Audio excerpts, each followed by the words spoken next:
और आप हमारे ऊपर हमेशा सवाल उठाते हैं। आनंद भदौरिया जी, आनंद महोदय धन्यवाद। तो इधर उधर की न बात कर, ये बता कि पहलगाम क्यों हुआ। मुझे दहशत गर्दों से रंज है, पर तेरी रहबरी पे भी सवाल है। धन्यवाद सभापति महोदय।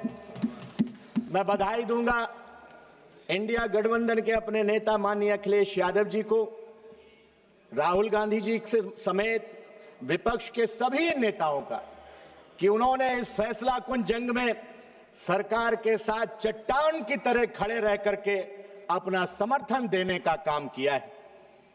मैं अपनी देश की बहादुर फौज और अपने वीर सैनिकों को उनका अभिनंदन करना चाहूंगा, जिन्होंने दुश्मन देश की छाती पर चढ़ करके आतंकी ठिकानों को नेस्तनाबूद करने का काम किया है। साथ ही साथ पहलगाम में हुए खुफिया तंत्र की विफलता पर, विदेश नीति की विफलता पर तथा डोनाल्ड ट्रंप की बेलगाम बयानबाजी की चुप्पी साधने पर भारतीय जनता पार्टी सरकार की कड़ी भर्त्सना भी करना चाहूंगा।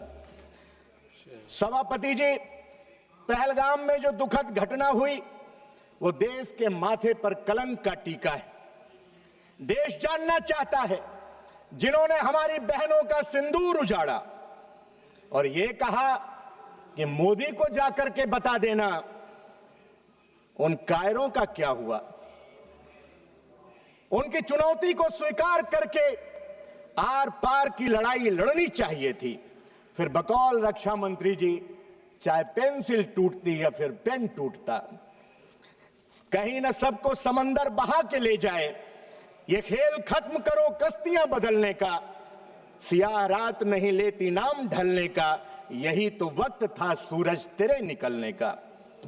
आपने ऑपरेशन से पहले विपक्षी नेताओं से बात की थी, तो फिर सीज फायर से पहले विपक्ष को विश्वास में क्यों नहीं लिया। आगाज अच्छा था पर अंजाम समर्पण वाला था। कोई कह रहा था कि अभी तो इधर से कोई लंबी लंबी फेंक रहा था कि एक फोन पर रूस और यूक्रेन का युद्ध विराम हो गया, लेकिन हमें क्या पता था कि 7 समंदर पार कोई हमसे भी लंबी लंबी फेंकने वाला बैठा है, जो ये कह रहा है कि हमने एक फोन करके भारत और पाक के युद्ध को रुकवाने का काम कर दिया। रक्षा मंत्री जी कह रहे थे कि शेर और मेढक से कहीं लड़ाई होती है, और मेढक से लड़ने में अगर पसीना आ गया तो सोचिए जो पीछे से लड़ रहे थे उनसे अगर सामने से लड़ना होगा तो क्या होगा। मैं इस मौके पर श्रद्धेय नेताजी आदरणीय मुलायम सिंह यादव जी के उन शब्दों को याद करते हुए कि अगर युद्ध होगा तो दुश्मन की जमीन पर होगा, अगर इस लाइन से भारतीय जनता पार्टी की सरकार ने प्रेरणा ली होती तो इतनी फजीहत शायद न हुई होती। सभापति महोदय, सरकार की विदेश नीति घोषणाओं भाषणों तक सीमित रह गई है। पाकिस्तान और चीन की बढ़ती नजदीकी को आपने नजरअंदाज किया। माननीय सभापति महोदय, ये समय है कि सरकार आत्ममंथन करे। विपक्ष कोई दुश्मन नहीं है, बल्कि लोकतंत्र का अभिन्न स्तंभ है। हम इस सरकार से जवाब चाहते हैं। क्या खुफिया एजेंसियों की जवाबदेही तय की गई? क्या डोनाल्ड ट्रंप की टिप्पणी पर कोई आधिकारिक विरोध दर्ज किया गया?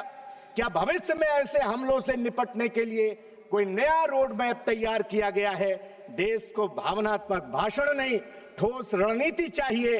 राष्ट्रवाद का दिखावा नहीं, राष्ट्रीय सुरक्षा का ठोस ढांचा चाहिए। आपने समय दिया, आपका बहुत बहुत धन्यवाद।